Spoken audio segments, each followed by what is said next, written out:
G'day, welcome to Watson Creek. I'm Ranger Trisha, and today we're going to be exploring the Watson Creek waterway to get a better understanding of some of the issues that it's facing.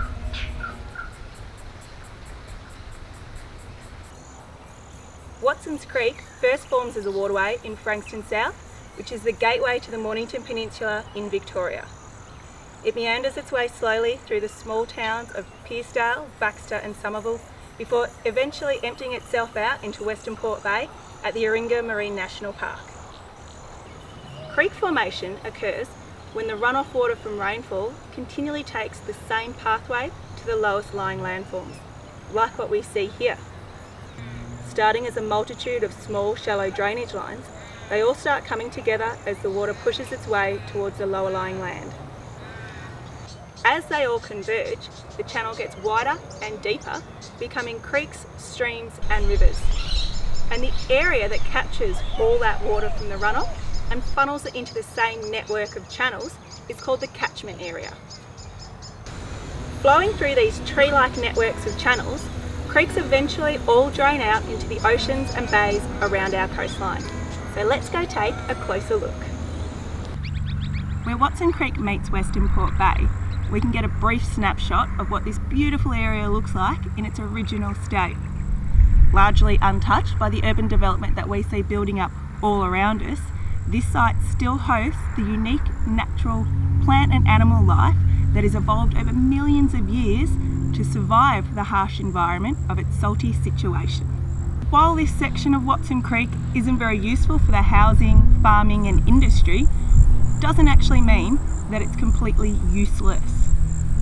In actual fact, this area is very important environmentally. So much so that it's globally recognised by Ramsar and UNESCO's Biosphere as a haven for a rich diversity of plant and animal life. This includes 39 conservation listed Victorian bird species and 27 internationally significant migratory bird species. So let's go grab the kayaks and get a closer look.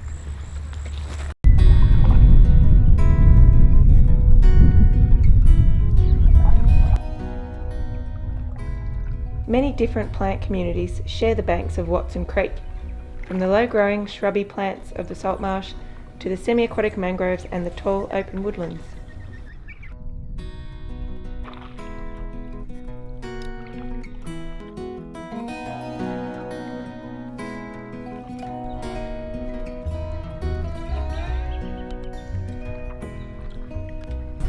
Everybody knows that trees grow out of the soil, right? From the tops of the mountain peaks right through to the coastal sand dunes and everything in between. But what if I told you that there was a tree so special, that there was a tree so unique that it actually grew in the sea? Well, today I have that tree, and it's called the white mangrove, or to botanists just like myself, we call it Avicennia marina australasica. And this is it right here.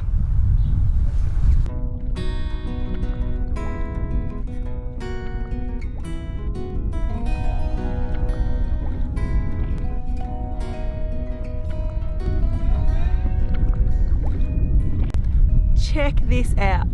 We have just paddled all the way down Watson's Creek, from the salt marsh through the mangroves and now out the mouth of Watson's Creek where it enters Western Port Bay and Warringah Marine National Park. And what a view it is.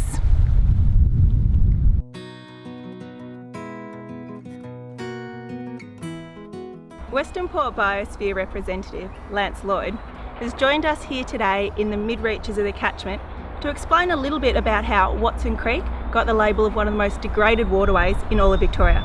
Welcome, Lance. Hi, Tricia. Can you start us off with a little bit of an explanation as to how Watson Creek got just so bad as what it is today? Yeah, well, really it's got to do with the development of the catchment and the land that we're on. So it's got to do with native vegetation clearance, also the building of lots of homes and factories and industry within the area. So things like roads and roofs obviously have a lot of runoff that comes with it. Does that have an effect on the water quality in the creek line? Yeah, it does. What it does, that runoff picks up a lot of sediment and a lot of nutrients, nutrients that might come from your garden or from a farm. Yep. And that affects the water quality within the creek directly. And does that have a knock-on impact onto the biodiversity in the waterway? Yeah, it has a big impact on the biodiversity. What it does is simplify the habitat available so that it reduces the amount of habitat, basically the homes for the animals that live in the creek. And so by having less homes, less animals and plants can live there. So what sort of plants do we see coming into the creek line instead of the natives? So instead of the natives, we get quite weedy or invasive species like the typha that we've got here, the blackberries along the edge, and also things like pampas and the exotic trees in the background. Okay, so given the current state of Watson Creek, what is Biosphere doing to help improve that health? So we're running a program called Water Stewardship, and that's a program where people develop plans to really deal with those issues that cause the extra runoff or that affect the water quality in the creek or affect the streamside vegetation. So that we're allowing people to develop a plan, or helping them develop a plan that will see more vegetation planted and also improve the quality of the runoff into the creek. What about individuals and school kids and that sort of thing? How can they get involved to help?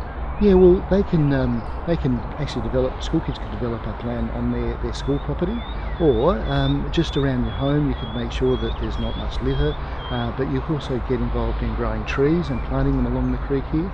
That'd be another way to help. That'd be really good.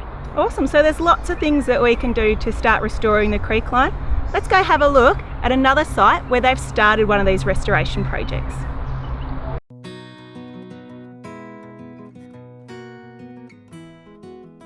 We're here now with Hudson Cameron from Ingham's factory in Somerville to find out a bit about the restoration project that they're running on Watson Creek. Welcome, Hudson. Hi. Can you tell us about the motivation that Ingham's had to start this project? Yeah, well, we've partnered with stakeholders like Watson Creek Landcare Group and Western Port Biosphere to find ways that we can all work together to improve the quality of Watson Creek. And how does that tie in with the factory operations? Well, our goal is basically to ensure that we're following best practice and to ensure that what we do has no risk of contaminating the creek, and also to be able to show that to our stakeholders in the local neighbourhood. Cool. So what kind of actions has Ingham's undertaken when they started this project? Well, this particular revegetation project was to fence about 700 metres of tributary that runs through our pasture behind the factory. And by fencing it, we've excluded stock from the creek and removed excrement and sediment load that will get to Watson Creek. And then within the fence line, we've planted about 5,300 native plants and trees and shrubs and grasses and so forth to create a habitat biolink there. So how long ago did you plant those? The project began in 2014, and we largely had the plants all in sort of August, October 2014. So they're still quite small at the moment, but we can imagine that in 5 to 10 years' time, it's going to look like a completely different site. Oh yeah, it's a wonderful showcase, and we're really sort of thankful for the funding that we received from Melbourne Water via Mornington Peninsula Shire to put the project together, and it's been a good one to show other members of the Watson Creek Landcare Group. Yeah. So we've done exclusion fencing, we've done revegetation. What sort of actions do you have in store for the future of the project? Well, we're also doing some water quality monitoring along the creek, so upstream beside our factory, downstream. We'll be looking to get some nest boxes in. We've done that with Watson Creek on other sites, and we want to bring some onto this site. Pest management, weed control. We've got a lot of blackberries along this area, so we'd like to work with our neighbours to really knock those back. And we've also got some large remnant trees that we'd like to protect and ensure that they can get away as well and improve in that, instead of sort of degrading and eventually dying and being lost to the environment.